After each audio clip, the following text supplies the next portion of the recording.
There comes a moment in every person's life, silent, invisible, when the war for your mind begins.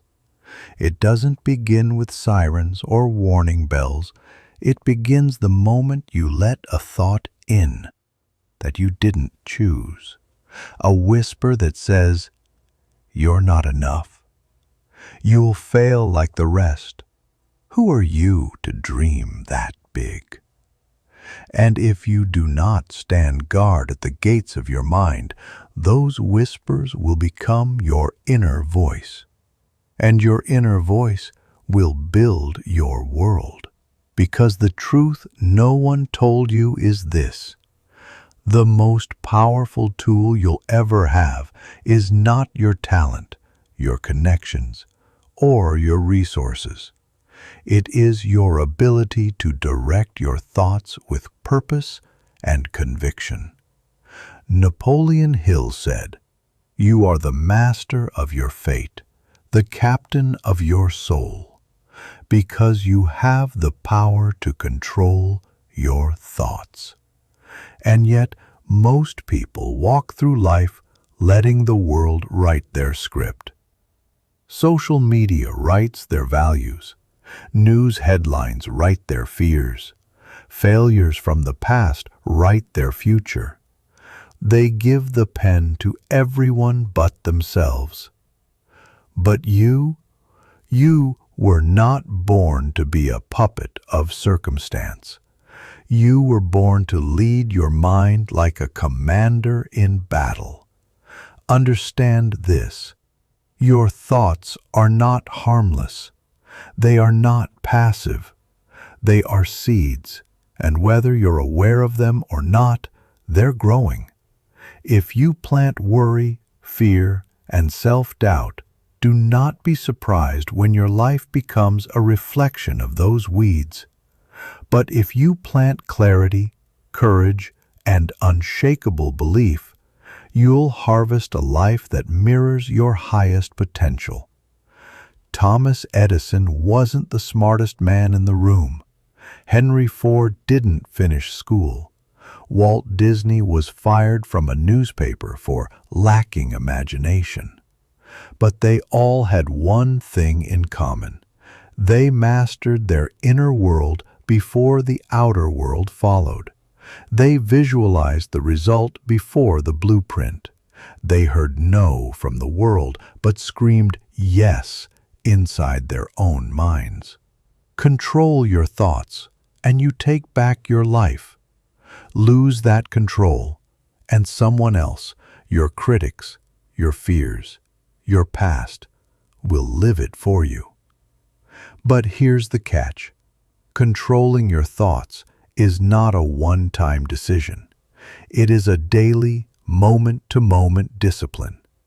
Your mind is like a wild horse. It doesn't obey because you ask nicely. It obeys when you train it. Every morning you wake up, you're either programming your thoughts or being programmed by the noise of the world. There is no neutral. Every empire begins in the unseen. A single idea held with such intensity that the universe begins to bend in response. Andrew Carnegie didn't start with money. He started with a thought that wealth could be created by value, not inheritance. Abraham Lincoln didn't start with power. He started with a belief that the world could be more just, even when everything around him screamed otherwise. The extraordinary are not born with different tools. They simply refuse to let others plant weeds in the garden of their mind. But what about you? What are you allowing into your mental space? Who do you listen to when you're tired, when you're discouraged, when the plan falls apart? Is it a voice of power or paralysis? You see, the enemy of greatness is not failure. It's distraction, it's noise, it's comfort disguised as safety. And if you don't choose what to focus on, the world will choose for you. Your job is not to control everything. Your job is to control what you focus on and what meaning you assign to it. That is the gate. That is the switch. That is the lever. The same rain that makes one man grow drowns another. The same challenge that breaks one woman's spirit ignites another's mission. The difference? The story they told themselves about the experience. Your thoughts write your story. So the question is, are you living a story you wrote, or one that was written for you? Clarity is the blade that cuts through the fog. In a world drowning in noise, distraction, and deception, clarity is a revolutionary act. When you know who you are, what you want, and why it matters, you become immune to manipulation. You become dangerous to the system that thrives on your confusion. Clarity is the weapon the masters wield. You think Andrew Carnegie built a steel empire by chance? You think Steve Jobs disrupted the world by hoping things worked out? No. They began with a clear vision, a burning picture in their mind so vivid it pulled them forward when every obstacle tried to push them back. The clearer the vision, the stronger the pull. The stronger the pull, the less power fear has. Because fear feeds on uncertainty. Fear grows in the shadows of doubt. But when you declare, "This is who I am, this is where I'm going, this is what I will build or die trying," fear has nowhere to hide. Most people never fail because they lack ability. They fail because they never decided. They float between ideas. They dabble. They chase trends. They listen to 10 voices pulling in 10 directions, and they wonder why they never move forward.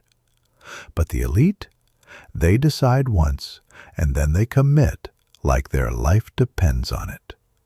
And it does, because if you don't commit to your path, you will be pulled into someone else's goal, someone else's dream, someone else's trap. But clarity is just the beginning.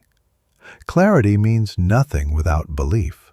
You must believe in your vision with a level of conviction that borders on insanity. They will call you unrealistic. Let them. They will call you obsessed. Wear it as a badge of honor. They will laugh. Let their laughter echo in your mind until it becomes the soundtrack of your vengeance. You think Henry Ford didn't hear the laughter when he said he'd build a horseless carriage for every American home? You think the Wright brothers didn't face mockery when they claimed they would conquer the skies? Belief isn't comfortable. It's a fire. It burns away weakness. It burns away hesitation. It demands sacrifice. And yet, belief is the foundation. Because without belief, you won't act.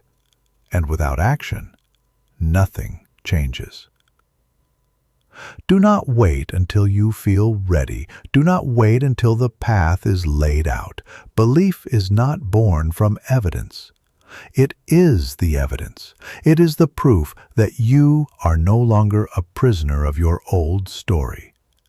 It is the declaration that says, "I refuse to die with potential still buried inside."